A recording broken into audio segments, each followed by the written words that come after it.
बिस्मिल्लाहिर्रहमानिर्रहीम, अस्सलाम वालेकुम। प्रोग्राम मुकाबिल के साथ मैं हूं सरवत वलीम। रऊफ क्लासरा, आमिर मतीन साहब हमारे साथ मौजूद हैं। अमरीकी सदर डोनाल्ड ट्रंप का दौरा सऊदी अरब, 100 अरब डॉलर्स के नुकसान और 70,000 पाकिस्तानियों की कुर्बानियों के बावजूद वज़ीर आज़म पाकिस्तान मियां मोहम्मद नवाज शरीफ को इस्लामी ममालिक की सरबराह कॉन्फ्रेंस में तकरीर तक करने का मौका नहीं दिया गया। अमरीकी सदर की जानिब से भारत के हक में बात तो की गई, मगर मसला कश्मीर पर एक लफ्ज भी नहीं कहा गया।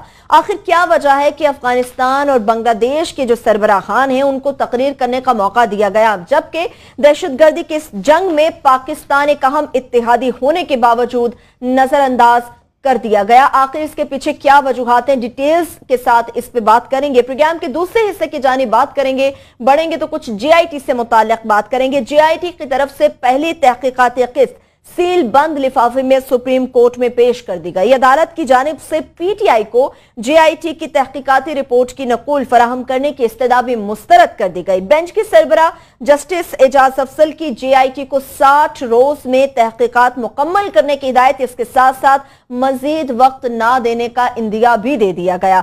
दूसरी जानिब वजीर दाखिला चौधरी निसार की भी बात करेंगे, जिनका सेनेट की दाखिला कमेटी के चेयरमैन रहमान मलिक के सामने पेश होने से साफ इनकार। चौधरी निसार ने गुज़िश्ता 4 सालों में सेनेट की दाखिला कमेटी के किसी भी इजलास में शिरकत नहीं की। आखिर चौधरी निसार दाखिला कमेटी को अहमियत देने से इतने इनकारी नजर क्यों आ रहे हैं? प्रोग्राम के जब आखिरी हिस्से की जानिब बढ़ेंगे तो आपको याद होगा टॉप सिटी हाउसिंग सोसाइटी का मामला हमने इस प्रोग्राम में बात की थी। रेंजर्स की जानिब से जो ऑपरेशन किया गया उस पर वजीर दाखिला चौधरी निसार का रेंजर्स को एक मरासला भेजा गया और सोसाइटी के दफ्तर और इंतजामिया के अगेंस्ट जो कार्रवाई की गई थी उसकी रिपोर्ट भी तलब कर ली गई है। इसका फॉलोअप भी आज हम आपके सामने डिटेल से रखेंगे। सबसे पहले आमिर साहब, वजीर आज़म पाकिस्तान सऊदी अरब, अमरीका के सदर भी डोनाल्ड ट्रंप भी वहां पर मौजूद है। इस्लामी ममालिक की सरबराह कॉन्फ्रेंस थी। एक जानिब इस दहशतगर्दी की जंग में हम अहम इत्तेहादी हैं। हमने 70,000 से ज्यादा अपनी जानों के नजराने पेश कर दिए इस दहशतगर्दी की जंग के अगेंस्ट, लेकिन उसके बावजूद भी वज़ीर आज़म पाकिस्तान को लब कुशाई का एक मौका ना मिला, जबकि अफगानिस्तान बांग्लादेश के सरबराहान को मौका दिया गया। आखिर क्या रीजन है इसके? ये जो आपने बात की है इसका गवर्नमेंट को जवाब देने की ज़रूरत है। मैं समझता हूँ कि बहुत बड़ा सफारती और सियासी बेइज्जती तो पाकिस्तान की है।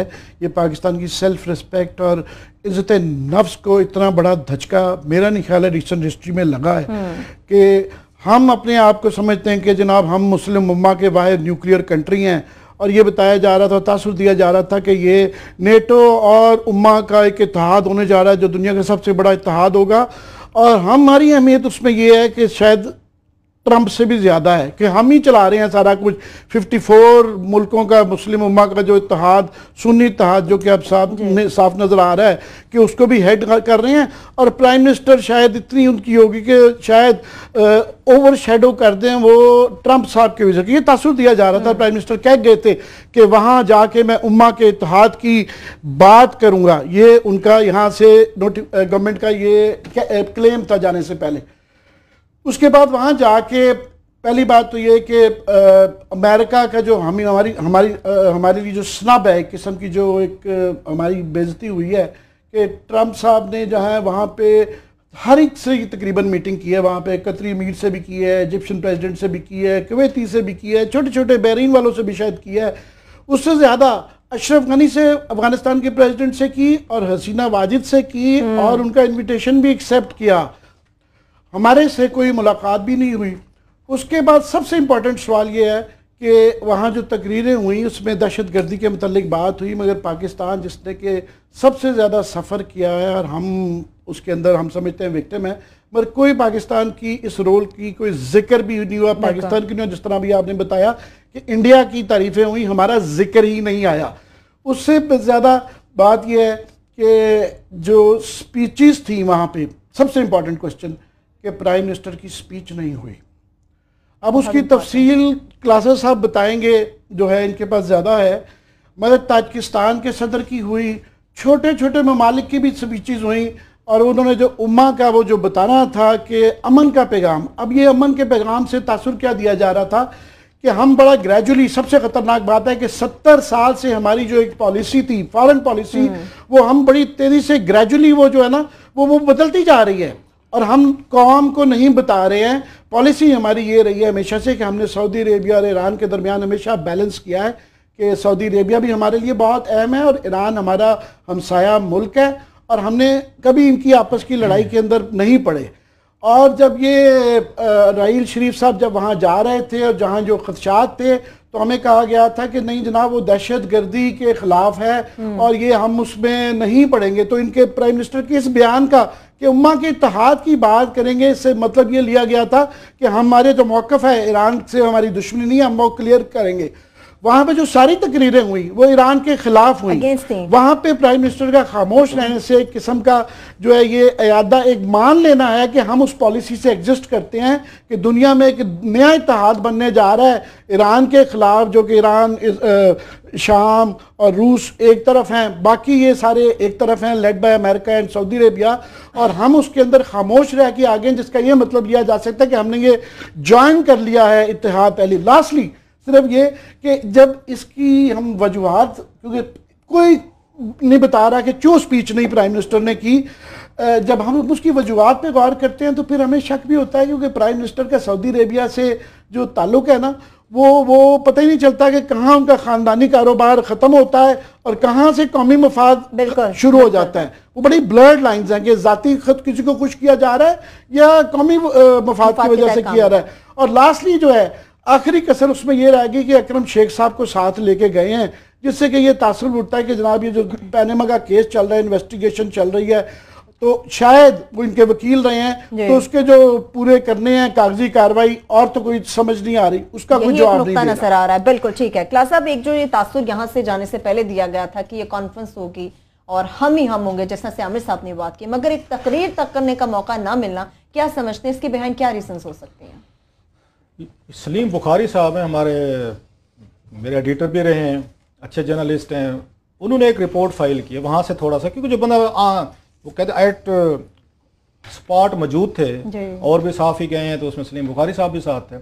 उन्होंने जो अपने अखबार को रिपोर्ट भेजी है, जो हमने अभी कॉपी निकाल कर पढ़ी है, इट्स ए हॉरिबल स्टोरी। और बुखारी साहब बड़े रीजनेबल और बड़े, हम ये भी नहीं कह सकते कि मेरे जैसा कोई थोड़ा सा हो जिसने बैठ के कोई अपने, वो कहते हैं ना, ख्वाहिश को खबर बना दिया, वो ऐसे बंदे भी नहीं है, और वो बड़े अरसे से उसमें इंटरनेशनल लेवल पे ये सारी चीज़ें कवर कर रहे हैं। उन्होंने जो चीज़ें लिखी हैं तो इट्स हॉरिबल, मैं इससे ज़्यादा कोई अल्फाज इस्तेमाल नहीं कर सकता टीवी पे।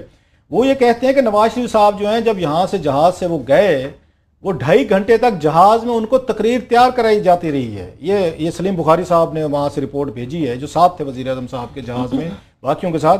2.5 घंटे तक वो कहते हैं कि जो प्रवास थी उसमें 2.5 घंटे तक अपने कॉमरेड्स के साथ बैठ के तकरीर उन्होंने की है। उनका ख्याल था कि उनको दावत दी जाएगी कि वो आएँ और सरबराही कॉन्फ्रेंस में अपनी तकरीर करें। और वो ये कहते हैं कि उसका दर्दनाक पहलू ये भी था, मुशीर खारजा सरताज अजीज और ना ही कोई दूसरा जिम्मेदार फॉरेन ऑफिस का बंदा मौजूद था जो ये बता सकता कि वजीर आजम को आपने उसको खिताब की, उनको मौका क्यों नहीं दिया। सो उन्होंने बिल्कुल टोटल जैसे कह रहे हैं ना, इसको इग्नोर किया है। और आखिरी में उनका अल्फाज बता दो, लंबी स्टोरी है उनकी।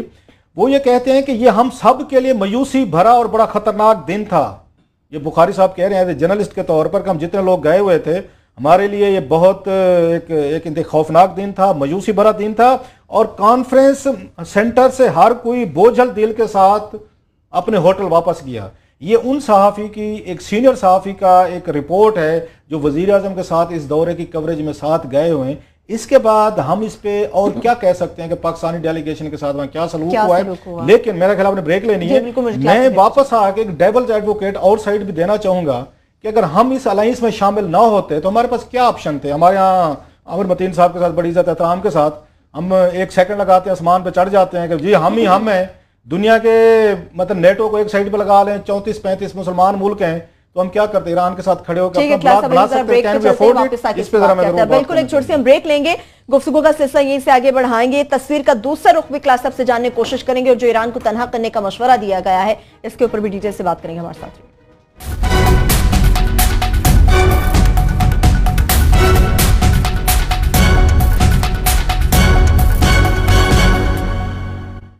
ब्रेक के बाद एक बार फिर से प्रोग्राम में हम आपको खुश आमदेद कहेंगे। क्लासेस साहब, ईरान के खासतौर पर तनहा करने के मशवरे से मुतालिक तो बात करेंगे, लेकिन आपने कहा है कि तस्वीर का दूसरा रुख भी आप हमारे सामने रखेंगे, वो क्या है? मैं मतलब मेरी अर्जा सराई करना चाह रहे हैं, डट के करें। आपको आप अंडरस्टैंड कर रहे हैं? वो कहते हैं ना, जालिम हुक्मरान और जाबर हुक्मरान के मुंह पे ही बात करना कलमा हक होता है। तो मेरा दिल चाह रहा है आपके मुंह पे ही कह दिया वो जरा सारी मैं गुस्ताखियां आज मुंह पे ही कर रहा हूँ आपके साथ। आपको पता है, अगर सऊदी अरेबिया पे हमारी बड़ी एक उस पर तनकीद रहती है और बहुत सारी चीज़ें को वैलिड रहती है कि ये मुस्लिम वर्ल्ड में जितनी हमने देखी है, ये मतलब मिलिटेंसी, पाकिस्तान में देख लें, मदारस को सपोर्ट, सेक्टेरियनिज्म, ईरान पे भी वो इल्ज़ाम लगते रहते हैं कि ईरानियन ने जो उनके स्कूल ऑफ थाट को सपोर्ट करते थे उन्होंने उनको फंडिंग की है, और सऊदीज ने अपने स्कूल ऑफ थाट को की है अपनी प्राक्सिस। अल्लाह के फजल से दोनों ने, अरब हो अजम हो, अपना उन्होंने जो गुस्सा था ना पाकिस्तान जैसे ये बख्शू टाइप हम जो लोग हैं उन्होंने हमारे ऊपर निकाला है। दोनों ने हमारे साथ रियायत नहीं की। यहाँ पे दोनों ने अपने अपने ग्रुप्स को डट के उनको सपोर्ट भी किया और सारा बैलेंस हमने देखा है जितने वहाँ पे हमारे यहाँ चीज़ें हुई। हैविंग सेड ऑल दिस, हमारे पास क्या ऑप्शन थे? हम सऊदी अरेबिया गए हैं। दुनिया में हम ये चाहते हैं हम कौन से इसके साथ अपने आप को अपना अलायंस बनाएं।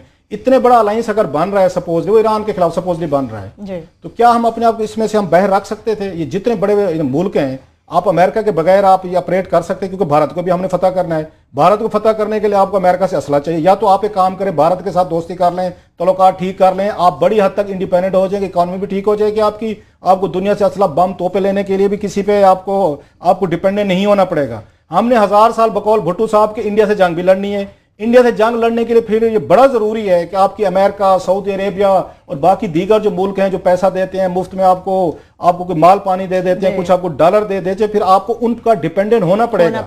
अगर रीजन में या तो दोस्तियां कर लें, रीजन में आपने दोस्तियां हमने नहीं करनी for any reason, ideological reason है, बॉर्डर रीजन है, बला बला हमारी उसके इज्जत नफ्स के मसाइल हैं, जो भी कह लें, फिर आपको इन लोगों पर डिपेंडेंट होना पड़ेगा। ये जहन में रखें। दूसरी बात ये, जब हम ये कहते हैं ना कि अमेरिकन के लिए, जो आपने भी अपने इंटरव्यू में पढ़ा, हमने 60,000 बंदे मरवा दिए, हमने बड़ी कुर्बानियां दी। अमेरिकन से बात करें, उनका काउंटर नैरेटिव सुन लें, उनको भाई साहब आपने मुफ्त में किया हमारे लिए, आपने पिछले उस 15 सालों में ये मेरे ख्याल 32 अरब डॉलर्स अमेरिकन ने दिए हैं। 32 अरब डॉलर्स आपको दिए हैं जंग लड़ने के लिए। ये फ्री लंच नहीं कराया था अमेरिकन को, वेदर वो लाइक देम और हेट देम, वो काम करवाते हैं, आपको पैसे देते हैं। ये चाइना आपको लोन दे रहा है, बाकी दुनिया से हम उनसे कर्जे लेते हैं। अगर ये आपसे काम ले रहे होते हैं ये अमेरिकन, आपको पैसे देते हैं। जनरल जिया ने जंग लड़ी उनकी, उन्होंने इनको पैसे दिए, आपको F-16 भी दिए, आपको उन्होंने आके, आपको याद होगा कांग्रेस के जरिए माल भी खिलाया, पैसे भी दिए, $4 बिलियन का एक पैकेज था, मुझे याद है। जंग खत्म हुई, वहां का थैंक यू वेरी मच जी, हमने आपको पैसे देने थे, कंट्रैक्ट खत्म, नो यू में गो। हम नाराज होकर देखें जी, हम तल्लुकात को समझते हैं जाती दोस्ती, जैसे आमिर मतीन साहब की मेरी है। हम एक दूसरे खफा हो जाएंगे, मैं आया था आप उठ के नहीं मिलेगा, आपने मुझे सही तरीके से हाथ नहीं, ओ देखा मैंने आपके लिए फलां वक्त ये किया था, आप ये नहीं। दुनिया के ऐसे इस तरह नहीं चलते होते, आपको अपने मफादात को लेकर चलना पड़ता है। अभी सऊदी अरेबिया वाली बात देख लें, अमेरिका में इस बात से इस हद तक एग्री करता हूं कि उन्होंने इज्जत नहीं दी। वो कैसी इज्जत देते? जिस मुल्क का उनका कैदी था, जो बादशाह सलामत का कैदी था, उन्होंने क्या इज्जत बड़ी दी है। जो सबसे बड़ा क्लेम उन्होंने कहा ट्रंप के साथ और सऊदी फरमारवाब ने उनसे गर्मजोशी से हाथ मिलाया। बहुत बड़ी बात। नरम जोशी से पता नहीं कैसे मिलाते हैं, मुझे नहीं पता। मतलब हमें भी तो अपने गिरबान में जरा देखना चाहिए, अपनी औकात देखनी चाहिए। जिस मुल्क के वो बादशाह के तौर के बादशाह के शाही कैदी रहे हों, वो कैदी अपने कोई उसको आपका ख्याल इज्जत देगा? वो उन्होंने नहीं देनी थी।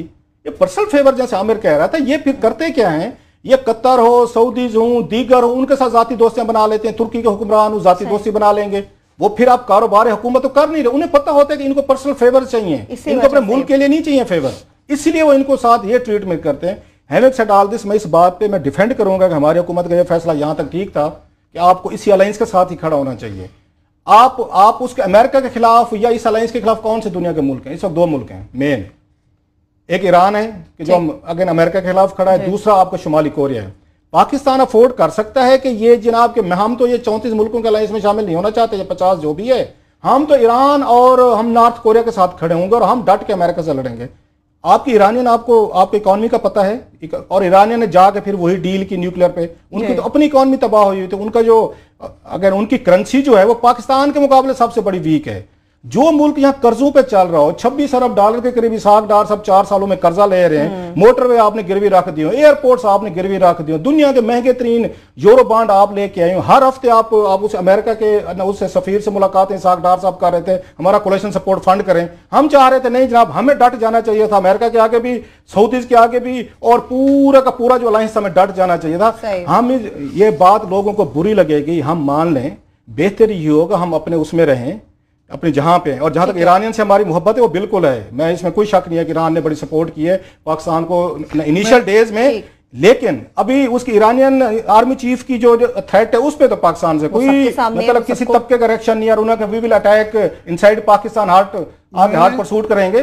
सो पाकिस्तान को हमारे यहाँ से एक छोटी सी बात आमिर साहब, हमारे यहाँ हमने जरूरत से ज्यादा अपने आप को ना हमने अपनी वो रख ली, इन्फ्लेटेड ईगो रख ली है। सही। हम समझते हैं कि दुनिया के हर चीज पे हम अपना कंपैरिजन करना शुरू कर देते कि इंडिया के साथ ये ट्रीटमेंट हुआ, तो इंडियन के साथ आप ये देखें, अगर उन्हें सऊदी, अगर उसने आके अमेरिकन ने उसका जिक्र किया है इंडिया का, तो ये बताएं जो आज ये कह रहे हैं ईरान के साथ हमें खड़ा होना चाहिए, तो ईरानियन तो इंडिया के साथ ज्यादा उनकी दोस्ती भी है। और जो रीजनल जो अलायंस बना है तो उसमें ईरान, अफगानिस्तान और उसमें इंडिया है। अगर ट्रंप इंपॉर्टेंस देता है इंडिया को तो ईरान भी तो इंपॉर्टेंस देता। सऊदी अरेबिया नहीं देता, सऊदी अरेबिया इंडिया किए थे, इन्होंने उनके साथ डील्स की हैं, यूएई ने जाके 70-72 अरब डॉलर की डील की है। सो दुनिया चलती है मफादात पे। हम हर बात पे अपने आप को मुस्लिम भाई बना के, मुस्लिम उम्मा बना के पूरे पाकिस्तान को एक जुशीली एक कहानी सुना के कि जी 200 दुनिया के मुल्क हैं, हमारे साथ ट्रीटमेंट ठीक नहीं हो रहा। भाई साहब आपके साथ ट्रीटमेंट वही हो रहा है जो आप उसको डिजर्व करते हैं। मुझे वुसअतुल्लाह खान साहब का कॉलम याद आ रहा है, वो बख्शू वाला।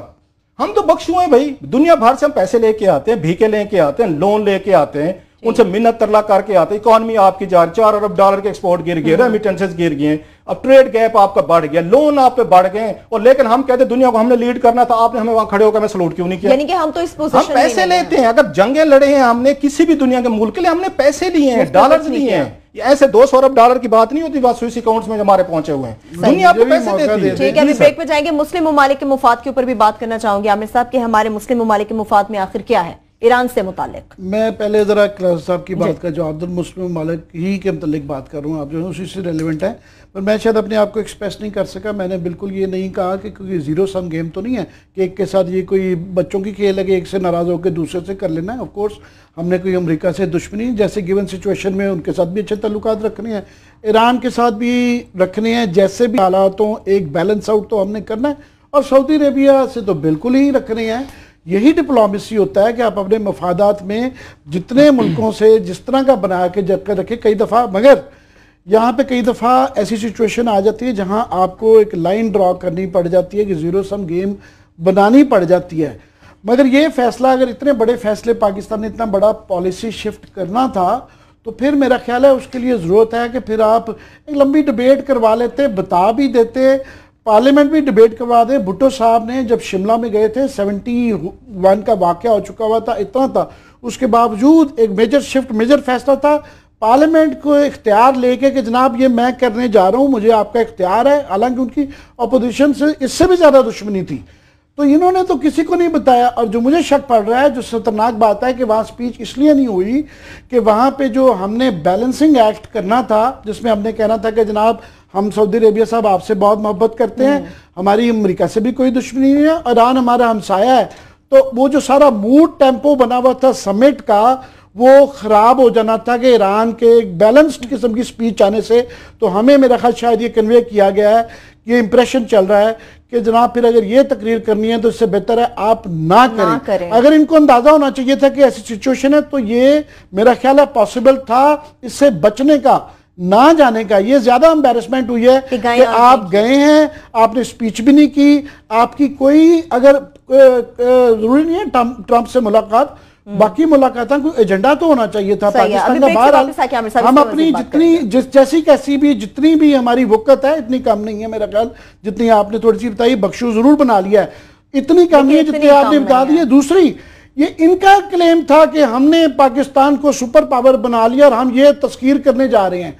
उस क्लेम्स के बाद जो है और उम्मा को बताने जा रहे हैं, उसके बाद फिर ये बेइज्जती हो तो फिर हमें गिला रह जाता है। आप हमारे दावों को सीरियस ले लेते हैं तो आपका कसूर है, हमारा तो नहीं है। चले इसके साथ ही फिर मैं ब्रेक पे अब चलती हूँ। अब छोटी सी ब्रेक लेंगे, गुफ्तगू का सिलसिला यहीं से आगे बढ़ाएंगे।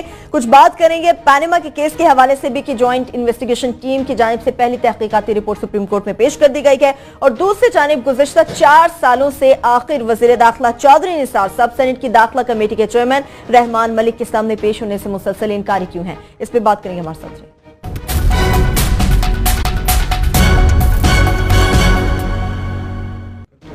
ब्रेक के बाद एक बार फिर से प्रोग्राम में हम आपको खुशामदीद कहेंगे। अब कुछ हम बात करेंगे आमिर साहब, जीआईटी की जो तहकीकाती रिपोर्ट आज पहली जो है वो सुप्रीम कोर्ट में पेश की गई है, क्या समझते हैं? एक तरफ तो 60 दिन के हवाले से इंदिया दे दिया गया, मजीद मोहलत नहीं दी जाएगी, दूसरी जानिब पीटीआई ने कहा कि रिपोर्ट को पब्लिक किया जाए। क्या समझते कि पब्लिक होनी चाहिए, अपने टाइम पे होगी? पीटीआई तो कहा है, मगर हम ये गुस्ताखी नहीं कर सकते कि अदालत ने ये गलत कहा है। अदालत ने साथ में आर्गूमेंट भी दिया है कि जो क्रिमिनल फौजदारी केसेस होते हैं इन्वेस्टिगेशन के दौरान उनकी शेयर नहीं की जाती, और ये अच्छा आर्गूमेंट है। हमारी ख्वाहिश थी कि ये पब्लिक होता, बहरहाल नहीं है। उससे ज़्यादा आज जो सबसे ज़्यादा अहम बात हुई वो जज साहब ने, जस्टिस एजाजुल हसन साहब ने शायद गालबन, उन्होंने कहा कि जनाब ये 60 दिन से ज़्यादा आगे नहीं जाना चाहिए। तो गालबन शायद जो ख़त पेश जीआईटी ने अपनी रिपोर्ट पेश की उसके अंदर शायद इस तरह का तासुर था कि इदारे शायद अपना पूरा तावन नहीं कर रहे या इस तरह कुछ मामला थे, जिसकी बुनियाद पे ये मेरा शक है कि शायद उनको ये कहना पड़ा कि 60 दिन के अंदर ही करना। तो उस पर यह बहस हो रही थी कि जनाब ये 60 दिन लगेंगे, ज़्यादा लगेंगे, मीडिया पे सारी। मगर जो हमें समझ आती है कि, और हम ये कहते भी रहे हैं कि मेरा ख्याल 60 दिन से पहले भी शायद काम हो सकता है, अगर तो तशरीह इस तरह करनी है कि जनाब इसका काम जो है जीआईटी का सिर्फ इतना है कि जहाँ पे डिस्प्यूटेड फैक्ट्स हैं, और इसलिए ये सारा 3 जजेस ने जो नहीं मशवरा दिया कि प्राइम मिनिस्टर को घर भेज दिया जाए इस बुनियाद पे कि डिस्प्यूटेड फैक्ट है और तफ्तीश की ज़रूरी है और क्रॉस चेकिंग बड़ी ज़रूरी है, प्राइम मिनिस्टर से उनके लोगों से पूछा भी जाए, उनकी राय लेनी बड़ी ज़रूरी है। तो अगर तो सिंपली उनसे पूछना कि आप खुद ही बता दें कि जनाब ये जायदादें कैसे आई हैं और क्या हुआ है, तो फिर तो बड़ा सिंपल है। तो ये पहले भी, ये 60 दिन से बड़ा पहले भी हो सकता है। मगर जो सोच रहे हैं, जिस तरह का क्वेश्चन आज मीडिया पे हो रहे हैं कि प्रोसीजरल मामलात हैं, टेक्निकलिटीज़ हैं कि वहाँ से एम्बसीज में भेजा जाएगा, किसी से कागजात की ऑथेंटिकेशन, ये सारे मामलात तो 2 महीने अदालत में ये टेक्निकलिटीज ही तो होती रही हैं। अब तो मामला सिर्फ ये कहा गया कि जनाब इनसे पूछ लिया जाए कि आप खुद ही बता दें। और जो उन्होंने अदालत ने इससे पहले जो TORs दिए थे उसमें जिक्र किया हुआ एंटी करप्शन लॉज का और नैब के ऑर्डिनेंस का, जिसके अंदर ब्रिटिश कॉमन लॉ, जिसको हम भी फॉलो करते हैं, जो ओनस होता है साबित करने का वो उस शख्स पे होता है जो जिस पे इल्जाम हो। पब्लिक ऑफिस में अगर हो, पब्लिक ऑफिस होल्डर जो होता है, अगर उस पे इल्जाम हो तो he is guilty until proven otherwise. वो समझें कि उस पर ये साबित, उसका शो कॉज नोटिस होता है कि आप बताएं कि आपको बरतरफ ना किया जाए। अगर तो ये तशरीह है तो इसको ज्यादा दिन ही लग जाए। दूसरा, मैं क्लासर साहब से एक यहाँ पे हमने बहस छेड़ी थी कि ये एक कंफ्यूजन है, एक चल रहा है, ये शायद मेरे जैसे लोगों के दिमाग में है कि ये आया, ये जो मौजूदा बेंच है ये पहले 5 जजेस की एक्सटेंशन है या इंडिपेंडेंट है। कि उसका मैंने ये मिसाल दी थी कि लेट से कि इसमें से अगर 2 में से 2 और 1 का फैसला आ जाए कि एक जज साहब कह रहे हों कि मैं नहीं देता, समझता कि इनको बर्खास्त करना चाहिए, 2 कहें कि करना चाहिए, तो ये 5 में से 3 काउंट होंगे या ये 2 काउंट होंगे? क्लासर साहब के इस पे व्यू डिफरेंट है। मैं चाह रहा हूं कि मेरा इस पे व्यू नहीं है, मेरी इंफॉर्मेशन भी है और बड़ा अहम सवाल है। जैसे आपने कहा, एक बहुत अहम एक अदालती शख्सियत से मैंने इसी चीज़ पे थोड़ी सी असिस्टेंस चाहिए कि हम सारे कंफ्यूज हैं कि जनाब कि इन तीनों ने फैसला देना है या जो 2 पहले दे चुके हैं, जस्टिस आसिफ सईद खोसा साहब और जस्टिस गुलजार साहब, उनका भी इसमें कोई रोल है या नहीं हो। उन्होंने बड़ा ब्लंटली मुझे कहा, उन्होंने कहा पूरा मीडिया इसको कंफ्यूज कर रहा है, आप लोगों ने शायद सही तरीके से 5 जजमेंट्स पढ़ी नहीं है, उनको पढ़ी होती तो आप लोग सही रिपोर्ट कर रहे होते, आप गलत रिपोर्ट कर रहे हो। मैं बड़ी इंतहाई जिम्मेदार एक उसकी एक अदालती शख्सियत में बात कर रहा हूँ। उनकी जो अंडरस्टैंडिंग है इस पूरे फैसले की वो हम तमाम से डिफरेंट है। वो ये कहते हैं, पहले तो आप ये लोग गलत कह रहे हैं कि ये उनका 2 जो जजेस है वो माइनॉरिटी में थे, जस्टिस आसिफ सईद खोसा साहब या जस्टिस गुलजार साहब। कहते हैं वो माइनॉरिटी में नहीं है, you have to draw a line. मसलन उन्होंने 2 जजेस ने फैसला दे दिया है कि prime minister must be disqualified, वो जेएटी के हक में नहीं थे ना, उन्होंने जेएटी को प्रमोट किया है। जो 20 अप्रैल को आया है वो कहते हैं फैसला नहीं है, ये कोर्ट ऑर्डर है, you have to draw a line, it's not a judgment. लिहाजा आप लोग जब ये कहते हैं ना मिनॉरिटी फैसला, तो अक्सरियत कहते हैं नहीं, कोर्ट ऑर्डर, ये कोर्ट ऑर्डर थे 20 अप्रैल के, जिसमें वो 3 जजेस जो ज्यादा थे अक्सरियत में, उन्होंने कहा जनाब उन्होंने अपने ऑप्शन ओपन रखे हुए डिस्क्वालिफिकेशन के वजीर आजम के अपने जजमेंट्स में। लेकिन उन तीनों ने कहा कि हम जेआईटी के जरिए हम फर्दर कंफर्मेशन करवाना चाहते हैं। सो वो ये कहते हैं जजमेंट अभी होल्ड पे है, वजीर आजम साहब के सर पे डिस्क्वालिफिकेशन की तलवार ये लटक रही है। सो ये स्टॉप सेइंग एंड प्रमोटिंग की जो मिनॉरिटी जजेस थे ये 3 थे। तो मैं जनाब अब ये बताइए 3 जजेस क्या करेंगे? उन्होंने कहा जनाब ये 3 जजेस जेआईटी की रिपोर्ट में जिसको वो कहते हैं इंप्लीमेंटेशन बेंच है, ये बेसिकली इट्स इंप्लीमेंटेशन बेंच है, अल्फाज यही है। उनका ये कहना है, जो उनकी अंडरस्टैंडिंग थी, ऑफ कोर्स वो जुडिशियल मामलात हमसे हजारों गुना बेहतर समझते हैं, वो ये कहते हैं कि जनाब इनमें से एक भी जज ने ये कह दिया कि वजीर आजम साहब और उनकी फैमिली आके केस स्टैब्लिश करने में नाकाम रहे हैं, सबूत इन्होंने नहीं दिए। कहते एक सारे फैक्ट्स नहीं, एक भी डिस्प्यूटेड फैक्ट साबित हो गया कि ये डिस्प्यूटेड अब नहीं रहा। वो ये कहते हैं कि एक भी अगर इसमें से 3 जजेस में से ये जो इम्प्लीमेंटेशन, एक ने भी कह दिया, जिन्होंने अभी फैसला नहीं किया अपना, एक ने भी कह दिया कि वजीर आजम साहब अगर हमारी आंख में ये डिसऑनेस्ट हैं और वो सादिक और अमीन नहीं है, तो ये फौरी तौर पर ये 3-2 हो जाएगा और वजीर आजम साहब ये डिस्क्वालीफाई हो जाएंगे। लिहाजा वो ये कह रहे हैं कि कोर्ट ऑर्डर था 20 अप्रैल का, ये जजमेंट नहीं थी, 2 ने फैसला दे दिया है, 3 ने अभी फैसला होल्ड किया हुआ है। ये जेआईटी के साथ बैठेंगे क्योंकि ये जेआईटी चाहते थे तीनों, वो 2 जजेस तो उन्होंने सीधा सीधा कह दिया कि ना हमें अगर नैब चाहिए तो ना हमें दीगर इदारे चाहिए। वी आर कन्विंस्ड कि वजीर आजम साहब जो है वो सादिक अमीन नहीं रहे। सो वो ये कहते हैं कि ये मीडिया पे जो बहस होती है ना कि शायद इस पे कहते हैं आप लोगों के जहनों में कंफ्यूजन है, बेंच के जहन में भी नहीं है, ये फैसला नहीं था, 20 अप्रैल का कोर्ट ऑर्डर था। इनमें से अब ये अपनी जेआईटी की, इसलिए तीनों बंदे उनको वो कर रहे हैं क्योंकि जस्टिस आसिफ सईद खोसे को या जस्टिस गुलजार को कंफ्यूजन ही नहीं थी, वो तो क्लियर थे, उन्होंने क्लियर जजमेंट दे दिए। 3 ने अपना होल्ड किया हुआ, 3 ने अपना फैसला होल्ड पे रखा हुआ। ये 3 चाहते थे कि जेआईटी इन्वेस्टिगेशन करे, लिहाजा ये तीनों ही उनको मॉनिटर कर रहे हैं, ये हिदायत दे रहे हैं कि आप हमें ये बताएं, ये बताएं, ये बताएं, ये सवालात फ्रेम करें। 5 पे सारे मुत्तफिक थे, 5 जो थे जो कॉजेज थी उस पे मुत्तफिक थे, कोर्ट ऑर्डर कोर्ट ऑर्डर पे मुत्तफिक थे। मगर ये खुसर साहब के अपने अल्फाज थे कि हम 2 एक स्टेप अहेड गए हैं, हम ये समझते हैं कि ये काफी है और इनको डिस्क्वालीफाई, बाकियों ने यही कहा तो आएगी। मगर मैं लास्ट में एक बात करूं, आपकी अदालती शोरत है, मेरी वकालती सोर्सेज एक और क्वेश्चन कह रही है, मैं चाह रहा हूँ वो भी फ्रेम में कर दूं, ब्रेक पे आके ब्रीफली बात करनी। चलिए बिल्कुल, अभी छोटी सी ब्रेक लेते हैं, ब्रेक से वापस आएंगे, गुफ्तगू का सिलसिला यहीं से आगे बढ़ाएंगे। इसके साथ साथ टॉप सिटी हाउसिंग सोसाइटी का मामला, हमने अपने प्रोग्राम में इस पर बात की थी, रेंजर्स की जानिब से जो छापा मारा गया था। आज हम आपको इसका फॉलोअप देंगे कि वजीर दाखिला चौधरी निसार की जानिब से रेंजर को मरासला क्या भेजा गया था और उसकी रिपोर्ट भी तलब करेंगे। हमारे साथ रहिए।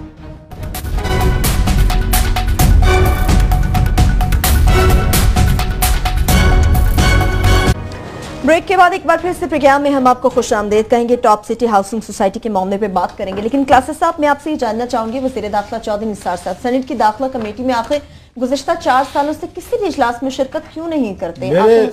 मेरे फेवरेट चौधरी निसार अली खान साहब, इनकी 1001 तकरीरें कौमी असम्बली में और पब्लिक अकाउंट्स कमेटी में कि पार्लियामेंट के सुप्रीमेसी कैसे होनी चाहिए as opposition leader. Chaudhry Nisar Ali Khan साहब इज द बेस्ट अपोजिशन।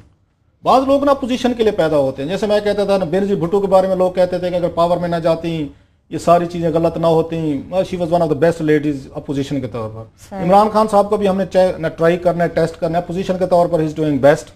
हुकूमत में जाएंगे पता नहीं क्या कुछ होता है। ऐसे चौधरी निसार अली खान साहब भी हैं, जब खुद पब्लिक अकाउंट्स कमेटी में होते थे, मजाल है कि जिसका बारे में हुक्म करते थे इसको पेश होना चाहिए था, पता पर मार के दिखाता, ये चौधरी साहब को तरीका आता था, जरूरत ही नहीं होती थी किसी को, चौधरी साहब बुलाएं टॉप से बॉटम और वो कमेटी के सामने पेश ना हो। और इन्होंने 1001 तकरीरें हैं पार्लियामेंट को हमने कैसे करना, अपनी बारी लगी है वो पेश ही नहीं होता। पेश क्यों नहीं होता? बड़ी छोटी सी रीजन है कि रहमान मलिक साहब उसके चेयरमैन है कमेटी के, और रहमान मलिक साहब के खिलाफ ये 1000 दफा कह चुके हैं कि रहमान मलिक साहब के दौर के क्या क्या स्कैंडल है, और मैंने फाइलें खोली तो क्या हो जाएगा। अब चौधरी साहब रहमान मलिक को सीरियसली नहीं लेते, बात वहीं पे आ जाती है जो नवाज शरीफ साहब की हम कह रहे हैं। जैसे हमें इंटरनेशनल लेवल पे हमारे करैक्टर और इंटेग्रिटी की वजह से या हमारी अपनी फीलिंग्स की वजह से दुनिया हमें सीरियस नहीं लेती, सेम प्रॉब्लम सेनेट की स्टैंडिंग कमेटी में भी आ रहे। चौधरी साहब उनके चेयरमैन को इसीलिए सीरियस नहीं लेते क्योंकि वो ये समझते हैं कि ये जो चेयरमैन साहब है ना, जब ये इंटीरियर मिनिस्टर थे तो उनकी इतनी ज्यादा फाइलें पड़ी हुई हैं, चौधरी साहब ने तो बड़े उन पर एहसानात किए हुए हैं कि कोई एक केस भी नहीं खोला, धमकियां दे देते हैं, अच्छे बंदे हैं, दिल के, किसी को नुकसान नहीं पहुंचाते, इतना भी अच्छा नहीं होना चाहिए, नुकसान नहीं देते, दिल के अच्छे आदमी है। तो चौधरी साहब के ना पेश होने की मेन रीजन ये है कि उन्हें पता है कि रहमान मलिक साहब में इतने गट्स नहीं है कि ये मुझे समन कर सकें, ये मेरे खिलाफ सेनेट में खड़े होकर तकरीर करके दिखाएं या मुझे कोई ऐसा कोई ऑर्डर इशू करवा के दिखाएं चेयरमैन सेनेट से। तो चौधरी साहब को वो कहते हैं ना, उन सब की औकात का पता है, और वो जैसे ये अमेरिकन और सऊदीज हमें हमारी औकात के मुताबिक ट्रीट करते हैं ना, सही है। ऐसे ये जो हमारे चौधरी साहब ने ना सेनेट की उस कमेटी को, मात्र मेंबरान की बात नहीं कर रहा मैं, बड़े मोअज़्ज़ज़ लोग हैं सारे, तो वो भी उनके चेयरमैन साहब को उसी तरीके से डील करते हैं, ये रहमान मलिक साहब को, जैसे सऊदीज और अमेरिकन पाकिस्तान। सही है, इसलिए कुछ 4 साल से पेश नहीं। अब आते हैं कुछ टॉप सिटी हाउसिंग सोसाइटी के मामले पर। आमिर साहब, हमने प्रोग्राम अपना किया था, इस पर रेंजर्स की जानिब से छापा मारा गया। क्लास साहब ने क्वेश्चन भी छोड़ा था कि उसकी तफसीलात तलब की जाए, वज़ीर दाखिला ने मरासला भी लिख दिया। इसकी अपडेट्स क्या हैं, फॉलोअप हम इसका देना चाह रहे हैं कि उस मरासले में क्या था और मजीद क्या पेशरफ्त हुई है। इसके बाद पहले तो मैं ये कहूंगा कि चौधरी निसार साहब मेरे भी फेवरेट बन गए। चले आपके बन गए। इस वाक़े का जिस तरह उन्होंने कम अज कम जो नोटिस लिया है उससे बड़ा उनका तारीफ करनी पड़ती है।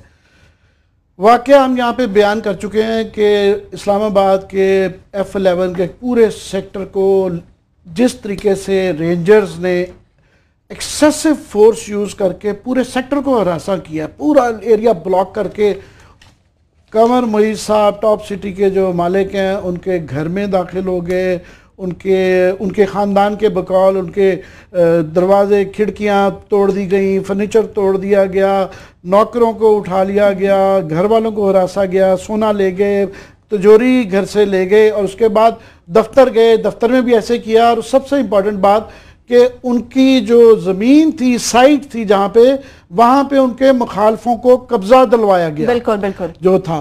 तो बाकी सारे तो काफ़ी सारे उन पर इल्ज़ाम लगाए गए हैं, असले के और चीज़ों के, तो उनके फैमिली के बकौल जो है वो कहते हैं कि वो सारा लाइसेंस था उनके पास। बाकी सारी कोई चीज़ें जवाब है जो कि मेरा अदालतों में फैसला होगा, हम उस तरफ नहीं जा रहे। सबसे बड़ा क्वेश्चन था कि रेंजर्स इनको खिलाफ एक्शन तो कर सकती थी, इनके मुखालफों को कब्जा कैसे दिलवा सकती थी, ये था।